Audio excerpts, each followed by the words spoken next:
Hi guys, welcome back to Open Jar Podcast. It's Jasmine. We are open heart, open mind, and open conversations. We are back with part 2 for our grief episode with my amazing cousin Whitley. Hello. Hi, cousin. Hi. Well, I feel like Mace's song "Welcome Back," but like, guess who's back? Guess who's back? Why would you? I'm sorry.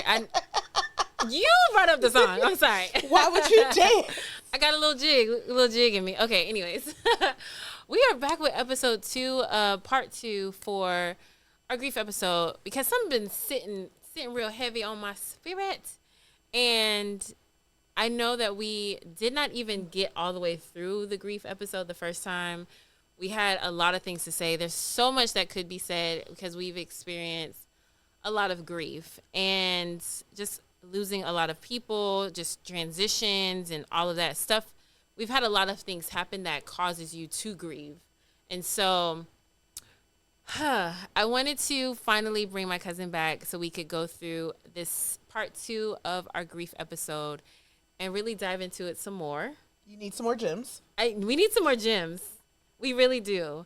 And this time I decided to put out some questions on social media, on my Instagram specifically, and asking for people for questions, for comments, and Q&A.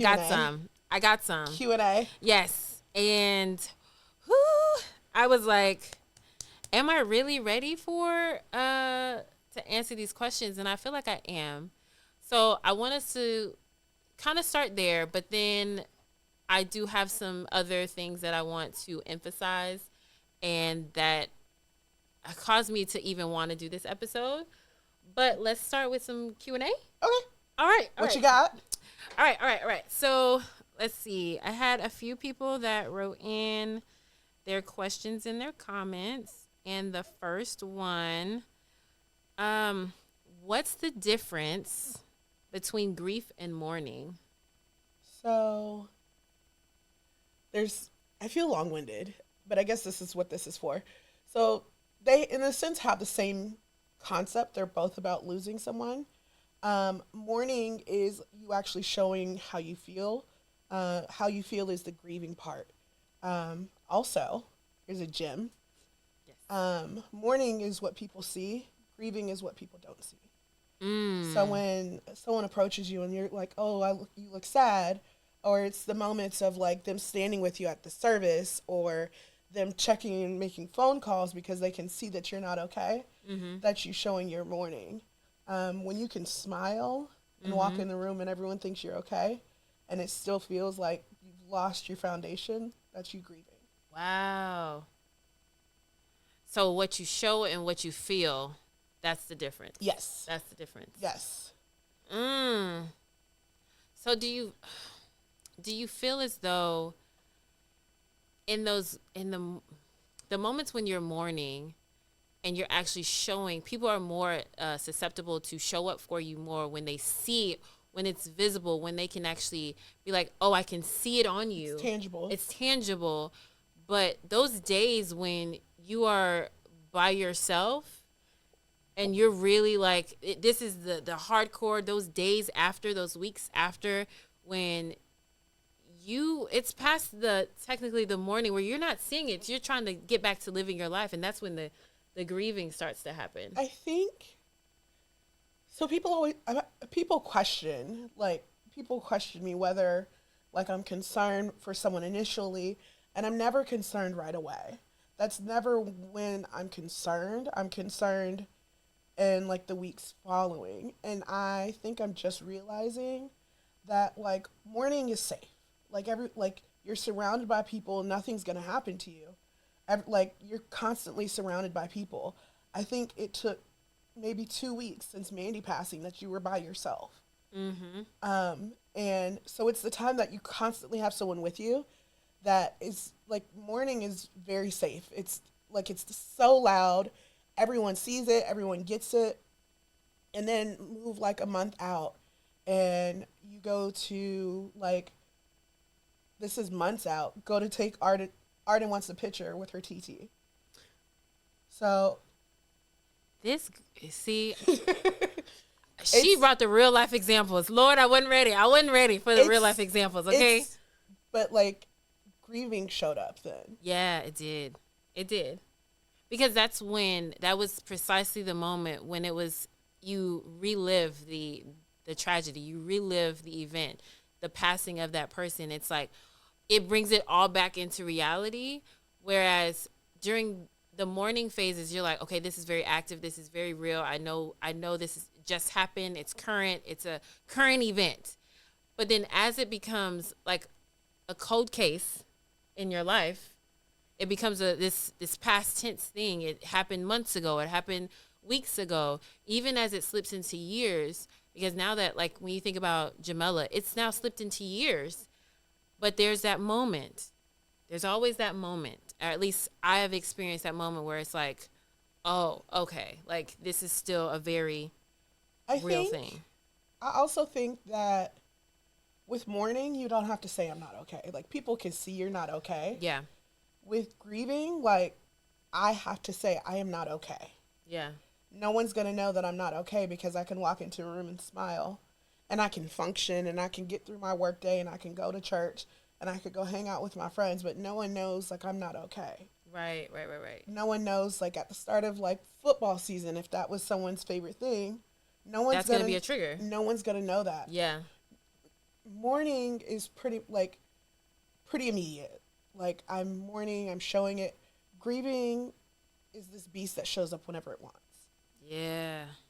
It'd be a bear. And you have to acknowledge it and like express I am not okay. Yeah. This brings me to the second. This one was just a comment, but like she says, like, why is it so hard? You be feeling good 1 second, then you're ugly crying in your car, and I was like, Grief. that's grief. Grief. I where do I start? Grief is a monster. It sleeps under your bed, it sleeps in the darkness, and it waits for like everything to be okay. I remember telling, I think I said this to you, but I've said this to quite a few people. Like I just wish grief was a person because then I can acknowledge it like not in the darkness. Like Mm-hmm. it's a lot more tangible. Mm-hmm. It really is. It's the triggers of grief. There's Yeah. not like it's the triggers of grief. You are having to relearn 20 years of your life because you've never known a life without your sisters. Literally. Yeah. So how do you like when you have a question about education for your daughter and you would have went to Mandy, who like what do you do now? Yeah. That's going to trigger you. Yeah. Especially as she gets older. And then even being around Arden and she does things Arden never got to meet Jamela. But she does things that's very Jamela like. Oh. Back. And while you're celebrating like my daughter's becoming her own person, it's still like this makes me want my sister. Yeah. So it's the Girl, triggers of she grief. about to have me. Why are you doing this? Why? See, I already knew. Okay. Third question. Well, question comment. And this is what has been sitting on my part of what has been sitting on me. How do you not fear death when you learn what it feels like to leave people you love behind?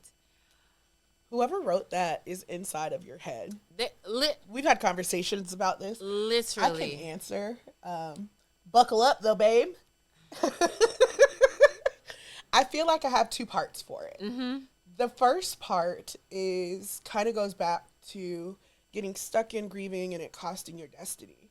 If you were to operate in fear, you would not be able to move forward and you wouldn't be able to live out your dreams because you're so afraid of like, what if today is today? Like, what if I don't get to see 40? You can't live in that fear. Yeah. And we'll go ahead and dive into that right now. Because even the last person that sent me a message was talking about his parents being stuck in grief. They're stuck in there to the point where it's almost debilitating, to the point where it's crippling them. And that is something that even leading up to Mandy's passing, I was in this place of seeing her sick, seeing her at the worst that I had ever seen her sick. I was already in this space of like, I don't know if I can handle this. But then after she passed, it was very much, and And I had conversations with you. I had conversations with her best friend Kay. Like I just turned 34, and at the time of my sister's passing, I was 33, and then rewind to Jamila's passing, I was 5 years 20. ago. What was that? I don't know my math right now. 28. 28? 20? No, I was 27. I hadn't turned 28 yet. So I was 27 when Jamila passed. And Jamila passed at 37. Mandy passed at 39. And so as I creep up closer to these ages of when my sisters passed, it sits very heavy upon me, and it did, especially right after Mandy passed, in the mourning phases. I was like, how? I think there's also something to realize, which is still hasn't gotten to my second thing that I want to say. I think there's something to realize. Your mom has partially said this, but I don't have what they have. So like their Yeah. destiny is not my destiny. Yeah. I it's not written that I'm going to pass at 37. It's not written that I'm going to pass, like it's not written that I won't see 40. Right. So I think there's an understanding, like even something, let's go back to, I really hate this word. Let's go back to COVID. Like people experience COVID at different levels. Mm-hmm. When like someone had COVID, didn't really have symptoms, maybe had a fever, maybe lost some smell. And then there's the extreme where people were passing away from this. Mm-hmm. But it's not, there's like their story is not my story. Right. That is so real. And I remember when my mom said that, and I was just like, that is one of the wisest things that lady has said.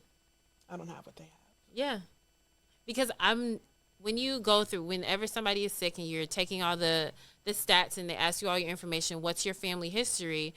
Just because They start treating you for your family. They start treating you for your family history versus you yourself, what you've been through, what your genetic makeup is. They start treating you based off like, well, because my grandmother on my daddy's side had this, then that means that you are predispositioned to have X, Y, and Z. And it's like, that doesn't mean that's my story. So even in this grieving process, I had to kind of get the wake up call, like Jasmine.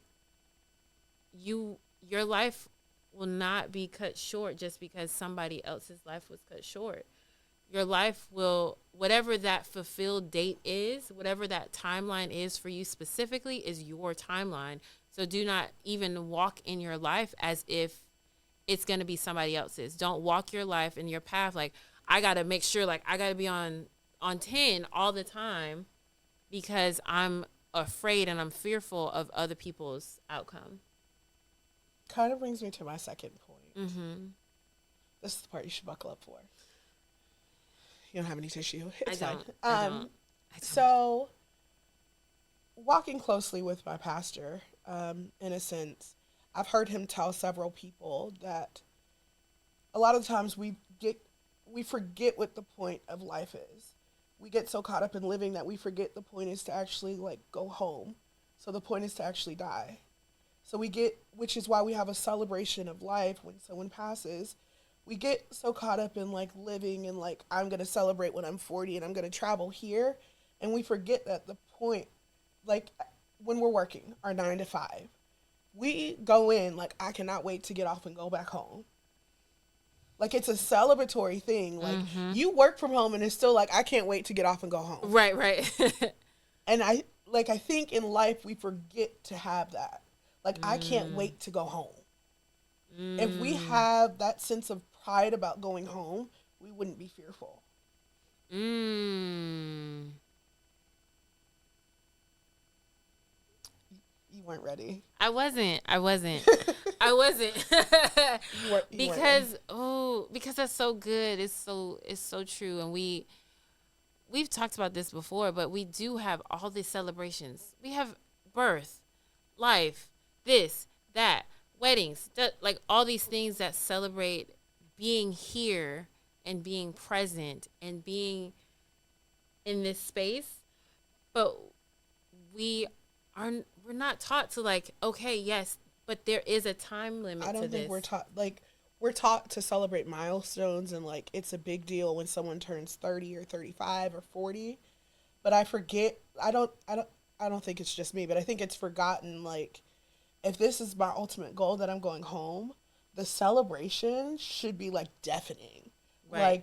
Like the neighborhood should hear about like someone's going home Yeah, yeah, yeah. instead of it being like this sorrowful thing. It does hurt because like this person is no longer there, but also they get to go home. Like when someone's leaving work, I almost said something I shouldn't. When someone's leaving work, they like I normally leave work pretty late. And there are people that leave like as early as 3:30. But I'm not mad that they're going home early. I'm like, oh, I'll see you tomorrow. Like, have a good Right, night. right, right, right. When my boss leaves, have a great night. Like, have fun doing whatever you're doing when you get home. Like, Yeah. there's still a celebration, even though I'm still there and I'm still left behind. Mm.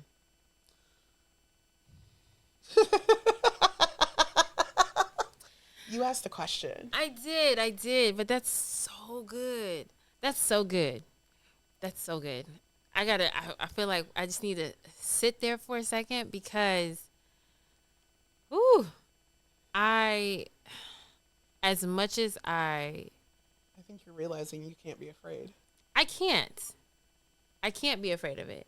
Um, I think what hurts, and like you said, it does hurt, and it only hurts because that means that this phase, the life that you knew, is changing. And anytime we have any type of transition or anything like that, it's hard for us to grasp like, okay, this is no longer my life, but that's okay. It doesn't like our life isn't. It should not stay the same. If it is staying the same, something about that I is think I would be actually, more afraid of my life staying the same and never changing. yeah, That actually kind of scares me. yeah, I it still hurts, and I feel like because I talk to so many people about grieving, I almost feel like it hurts more than like the next person. Having someone that like I didn't know so well, and like it's their best friend that passes, like I still hurt for them. So yeah. I don't want to ever negate the hurt or like the mourning or the feeling of it, Mm-hmm. but we ultimately can't be afraid because like your best friend passed away or like your sister passed away. Like they fulfilled all of their assignments Yeah, and they got called home. yeah. We still have work to do. That means we have work to do. I got a whole lot of work to do. I got a whole lot of work to do. Oh, that's so good. Every time I think about us talking about grief, it really just brings so many different facets to what we have been through. It brings it all into like this full picture because all of the losses have actually brought more work to the centerfold. Like, I don't disagree. You and I got close because of Jamela. Since then, mm-hmm, you've done photo shoots for me. You've worked mm-hmm. with me on my book. You keep putting me on this podcast. I do and There's will more and photo shoots will. to come. Yes. Another like half a book to come. Yep. And I'm Um, keep pushing her, and she's gonna be on a platform doing her own meetings. But but like, I'm gonna keep pushing her. but it's with, I think with every death this has come. So with Jamela, you and I, like you just took my photos like years after Jamela, but that was like what sparked it. From Mandy passing, sparked you and I actually having like conversations about grieving because by that point my book was out. So you're like, what do I do? And I was like, oh, I can help you. You got this. Like shameless plug. But I can help you. It did hurt, but I can also like help you because I've been through it. Yeah, it was great to actually be in a space to where I knew enough about grief, having gone through it a few times at that point. So now this is the third time, and I was like, okay, so now I need a real conversation. I don't want to sugarcoat anything. I don't want to act like I am not in this space alone because now I understand I'm not alone. At one point, I felt even with everybody around me, and that's again going back to that first question, the mourning and the grieving. Even with everybody around me, I still, with Jamela, I felt somewhat alone in it because I had not developed the skills that I needed to actually have a village, have the people, have the tribe. It took time after that for me to really have those connections that I needed to. So when Mandy passed, I was like, okay, cousin, I need was this. I need to talk. I remember you being like you needed to talk, and then I remember I was very adamant. I'm surprised, like you entertain like my authentic chaos. That's what it's called. It's I love authentic it. I chaos. love the authentic chaos. You I entertain do. it because I remember texting or probably texting or calling you and saying we need to have cousin dates. Like we need to have them once a week. Like I need to see your face. And you were like, okay, when's the first one?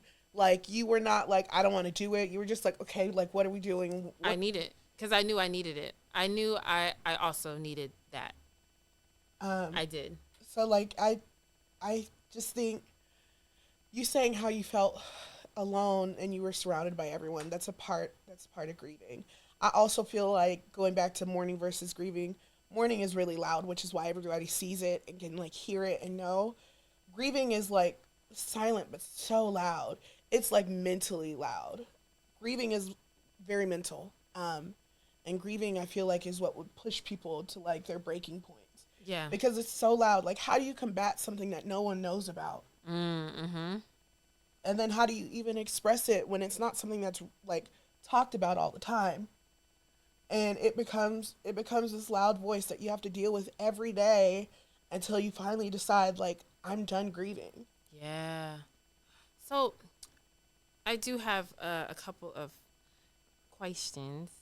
Um, That I think we never got to the first time. we didn't, but it was okay. I was totally okay with not getting to them. So that's why I was like, we'll get to them at some point. Um, mm, mm, mm, mm, mm, mm. How do you handle, or how have you handled the waves?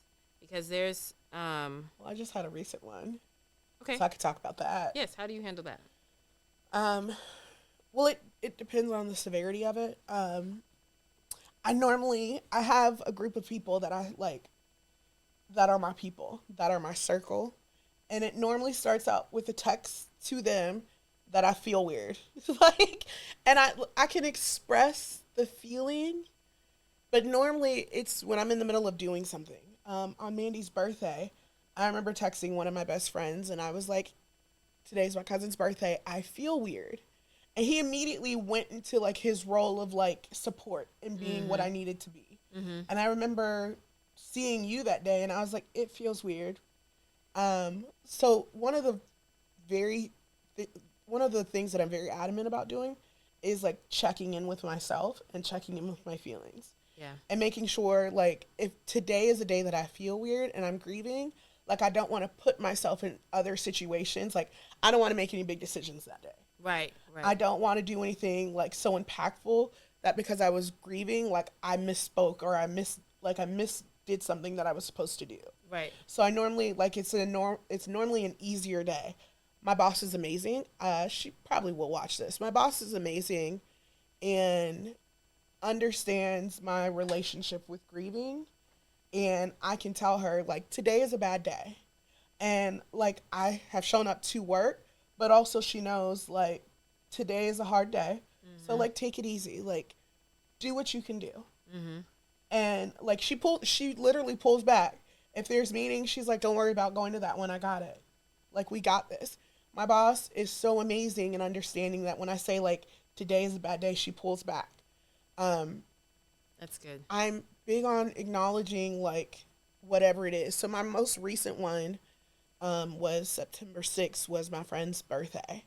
And I felt weird throughout the day, but like I don't remember what I was doing. I was doing something that day that I was kind of distracted and I was like, okay, like kind of going through the motions. Mm-hmm.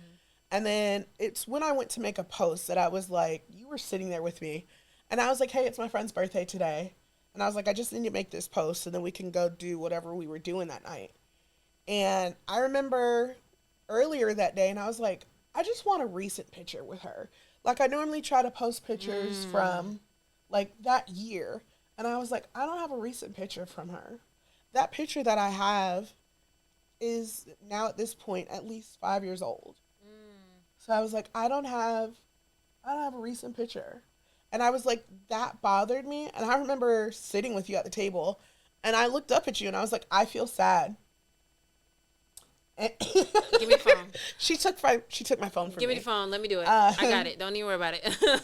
I just like I remember, and I put it on there. Like I just wish I could take like I had a recent picture to post. Yeah. Yeah. So my like when the waves come, I acknowledge them, and it's not like a hey how you doing because normally I'm upset. Like why are you here today? I don't want to feel this right now. I don't want to feel this right now. I was going about my business.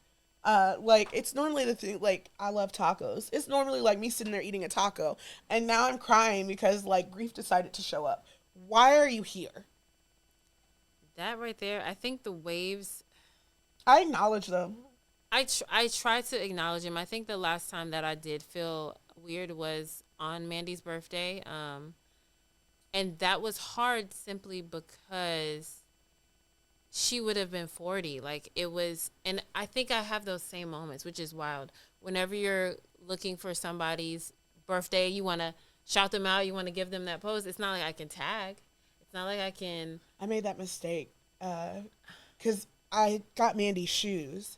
We, I got Mandy's shoes, and I remember feeling like really honored and proud that I was able to like walk in her shoes and walk in her legacy. Like she keeps walking on.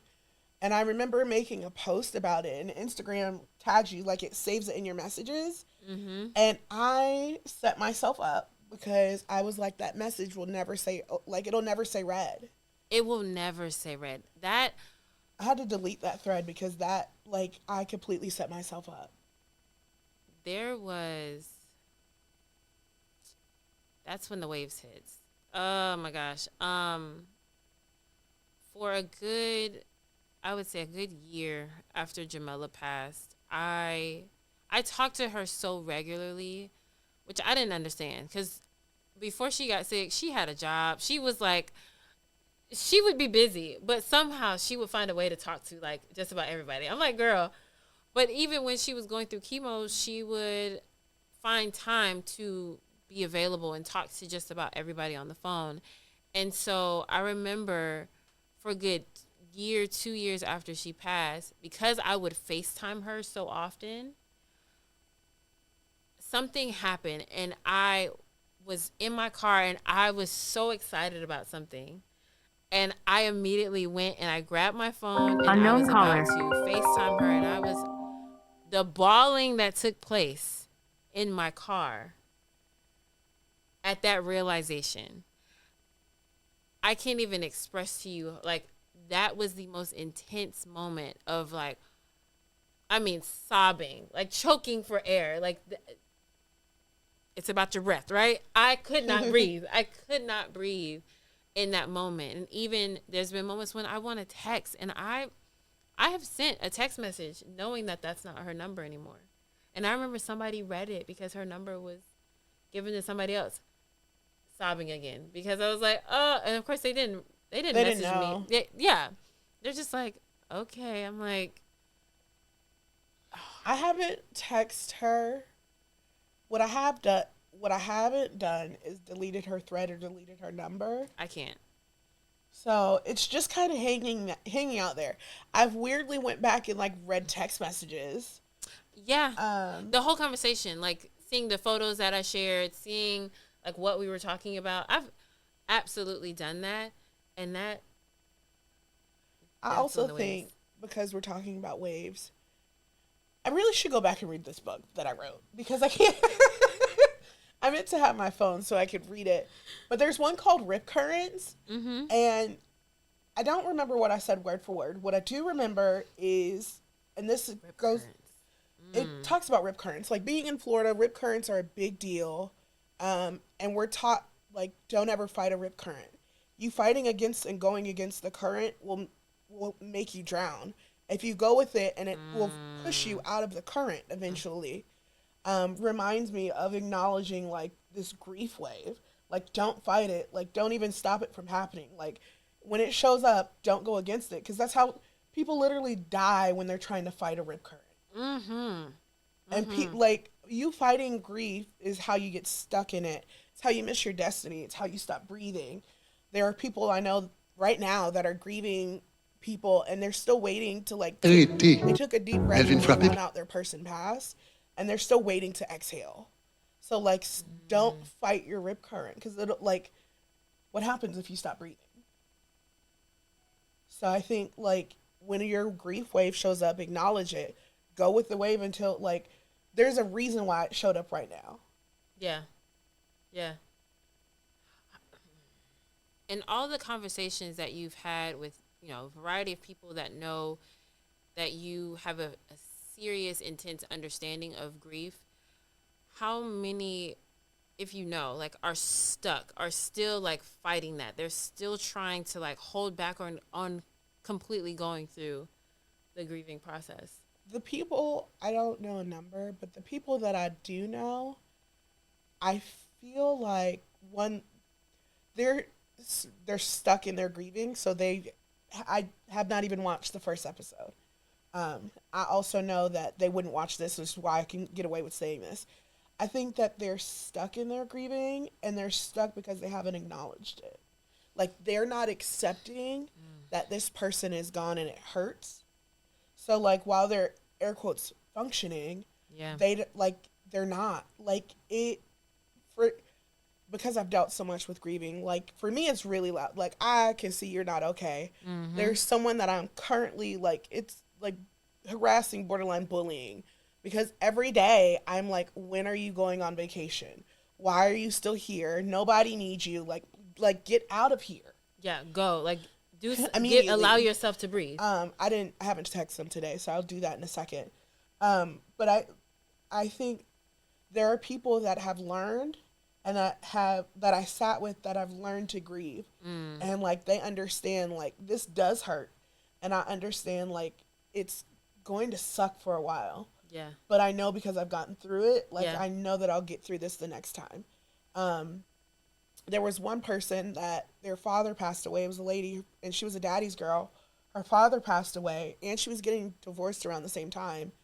And she got my book, and it ultimately, like, she was emotional even hearing about my book. Like, me saying my title, You Got This, she was in tears. And I was like, I'm just at my doctor's.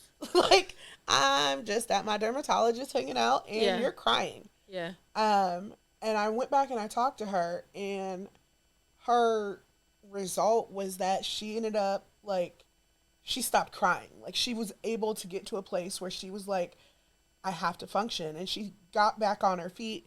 She started going back to church. She started praying more. So like that was a big moment. Mm-hmm. There's someone else that she lost her best friend, and because I sat with her, like she sits with other people now. Not to the extent like it she's uncomfortable to a certain extent. So she'll reach out to me and like, hey, can you talk to them? Right. Right. But she initially like I have a lot of key things. Like there's like their anniversary is a big one. Like everyone will remember everyone's there for you when someone passes. Like that day, like within that first month, let's say. But no one's gonna remember in a year from now. I remember Jamela's date. I Mm-hmm. remember what I was doing. Mm-hmm. So like anniversary dates are a big deal, and this person knows that. So on my friend's anniversary, they text me like, "Hey, I know today's the day. Like, you got this. I love you." Like, send a lot of encouraging words. So Yeah. like, I ended up being there enough to for someone to like teach them what space to be in for someone else. That's real. That's real. And I feel like you have done that for me as well, because there's people that have talked to me about grieving, about just even being in this space where it seems like I'm okay. And I'm just like, babes, do you know what all just took place in the last, like, I know I it looks like I have the armor of God, and I do, but that's the only thing that is like, at times, that's the only thing holding me up.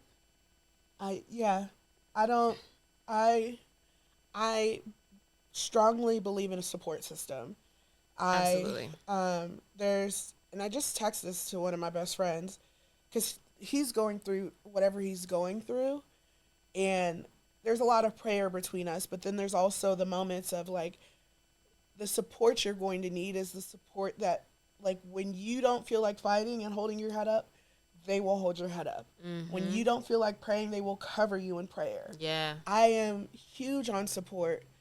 like support with people that have the right intentions, people that will pray for me, because it makes such the difference. Yeah. I think that is one of the key things, and I believe we talked about this on the first part of our grief episode.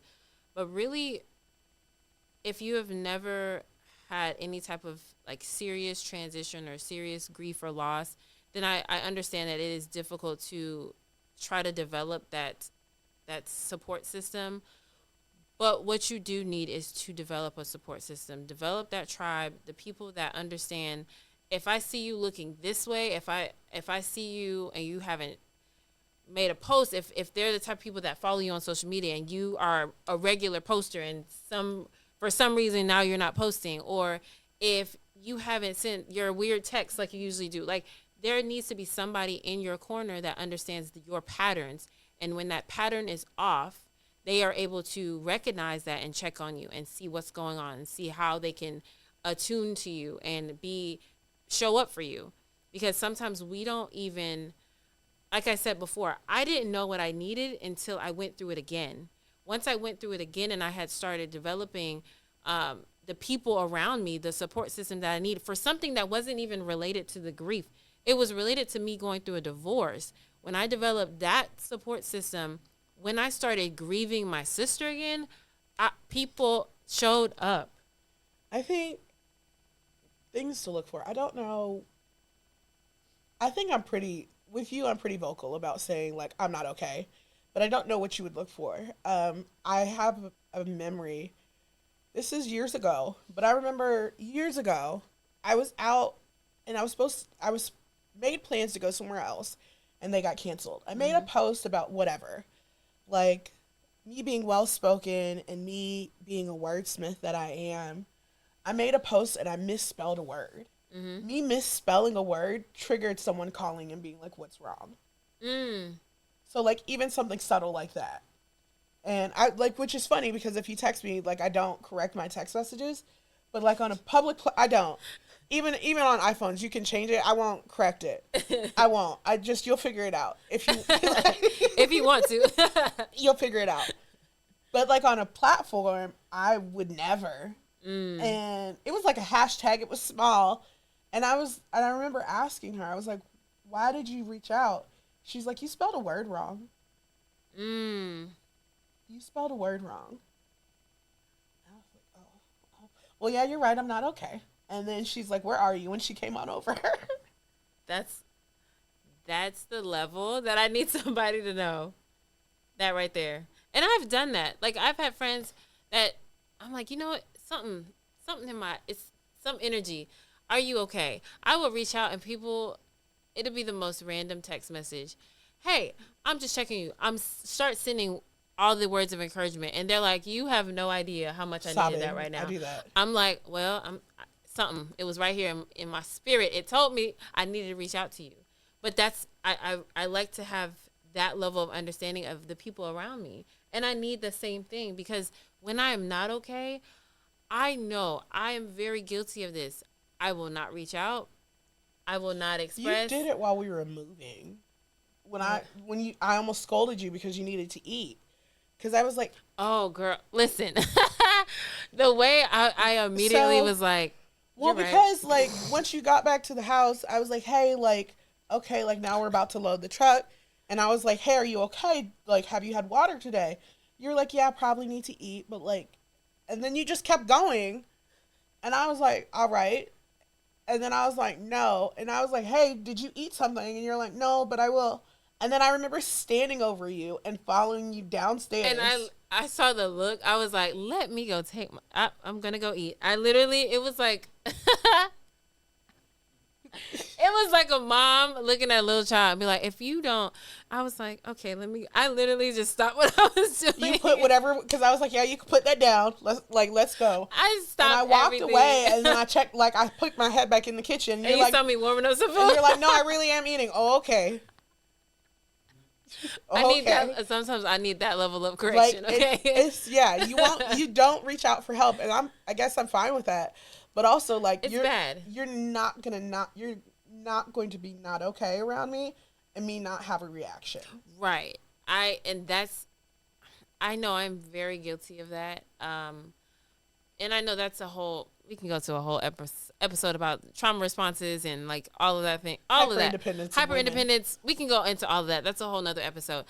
But the main point is like I know, and I'm very guilty of not reaching out when I need to. So when I am in a space of like I'm reaching out or I'm making it very clear that something is wrong, oh babes, I need the people. I need the village. I need everybody. Sound the alarm. Like I need that. If I'm letting you know I'm not okay, that means I'm probably past. I'm beyond what would be a normal person's like, oh, I'm not okay. I think it's like being from Florida and not being from Florida. Like it's hurricane season right now. If you're from Florida, that don't mean nothing to you. Like it's gonna storm some more. Okay. It was just storming today. It was literally right. But and it's when I've noticed more because I have more friends from like different parts of the country. Mm-hmm. When they hear a hurricane, they immediately start texting. Like I have them trained now, so they don't do this now. But like they immediately, I do because I'm not. Don't hype me up. I'm not gonna get hyped up. But like the alerts are already gonna be going off. Right. But they were immediately like, "Oh my God! Like, are you okay? Do you need to evacuate?" No. Disney will still be open. Like and that's my gauge. When Disney closes, that's when I was like, "Oh, it's serious." So like when Disney closed, by that point I've already gotten water and gotten gas because I'm not playing out here with the crazies. But like when Disney closes is when I'm like, oh, this is serious. And it's the same for you. Like, okay, like I'm not okay, but like I can make it. I'm pushing until Disney closes for you, and you're like, I'm not okay, and then it's like an emergency. Oh yeah, because I can't pronounce this little storm name that just came, but I don't think Disney closed. The schools closed, and like Orange County closed. Daycare was still open. Yeah, they were still open. Yeah, so like Disney didn't close. It rained that day. The storms we had today was worse than that storm. Facts. So I think that's a good analogy. When Disney closes, y'all better sound the alarm. Listen. You're going to start telling your friends now, like, Disney's closed. Disney is closed. Y'all better get over here. Here's my address. If you don't have it by now, here's the address. If y'all don't get over here right now. Side note, if they don't have your address by now, I think they don't need it. Oh. Small correction. That's a mess. Anyways. That is a mess. I'm so mad at you for that. Anyways. Yeah, listen. Y'all better get over here. That's gonna be a thing. Disney's closed. That's gonna be the text. Listen, that you need to have your safe words with your friends and your family. We have them. We do. Jasmine will send a text message in a full emergency, but there's nothing urgent about the text message. There's nothing urgent. Like, so I was like, we need a safe word because this isn't ringing emergency to me, and it's an emergency. Yeah. Like, it rung emergency that Arden was knocking on my door and was like, Mama needs help. Oh, okay, I got it. Oh, yeah. That, girl, bringing me back to that. But the way she did it, I was so proud of her. I was proud of her. Very proud of her. I was so proud of her. She's 4. Like, that was great. Yeah. I needed help. There was something going on with my mom, and I was on the phone. I needed help. I was still in my slumber. She was still sleeping. I was like, Arden, I need you to go. And I could not click over to call her from my cell phone. So it was too much going on. It was way, way, way too much going on. So I was like, Arden, I need you to go get Whitley. And it's like, I need you to tell her right now. And so she went and did it. Like, she did. She knocked on the door and came in. And I was like, hello. She's like, hi. And she's like, Granny's sick. And I was like, okay. And she's like, Mama needs help. And I was like, got it. I'm coming. And then she ran to the stairs. She's like, Mama, Whitley's coming. I know. I heard her. I was like, thank you. Like, this is. She did really well. She did really good. But you have to have the people around you that understand when it's not right.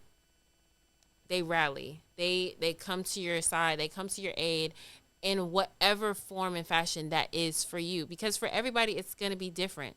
For one person, you might need them to show up. I need you to bring the bottle of wine. I need you to bring the snacks. I need to cry it out. I need some time. We just need to sit here. I need to bring. Just being there is really loud. Like, Yes, even if you're in the room with them and they're like cooking and cleaning, they will appreciate you just being in that space and that they're not absolutely, alone. absolutely, absolutely. Um, any further gems that you want to drop? I don't know. You don't know. I mean, I underestimate myself. I never really know that they're gems until they come out. I just want to say, in the conclusion of this episode, there's so much that we can learn about our grieving processes and how we function during and after the loss of somebody. Um, Maybe I do have a gem. I knew you would. And so I want us to, again, make sure that we are not closing ourselves off too much when we are going through those transition seasons and losing somebody, so that it allows the people that need to show up for us to show up for us. Don't try to go at it alone. Don't try to stay stuck in it. Don't try to like bypass it. And I said this in the first episode. Do not try to bypass the grieving process. Try to skip it over because you just don't want to deal with it. You don't want to like feel the feelings, Or you don't know how. or you don't know how. Reach out for support. Talk to somebody around you that has been through it. Be open to having somebody in your corner that is going to talk you through it, talk you off the proverbial edge. Like somebody needs to be there to walk you through it. So I be open. think yours is be open. I think what people need to realize is that it's not final. Like, it's not like what happened today and your person passing today is not your final moment. Right. Like, feel your feelings and work through your mourning and work through your grief and keep going. Yeah. Um, there's a video that says we have to be okay with someone that we lost because we still have purpose for the people that are still here. We have to keep going. Mm-hmm. If not, like, even if it's not for yourself, but for your children, for the people that like look up to you, like, there are people, I am kind of realizing this, how many people look up to me and admire me and need me to keep going. Like, they need me to keep going because I'm the reason they're going. Right. Right. So, like, as much as this hurts, keep going. Yeah. Yeah. I love it. Yeah. Thank you. We did it. Part 2 on grief. We have it completed. Thank you guys so much for tuning in. Be blessed. I don't know what to say. I just be blessed in this next season.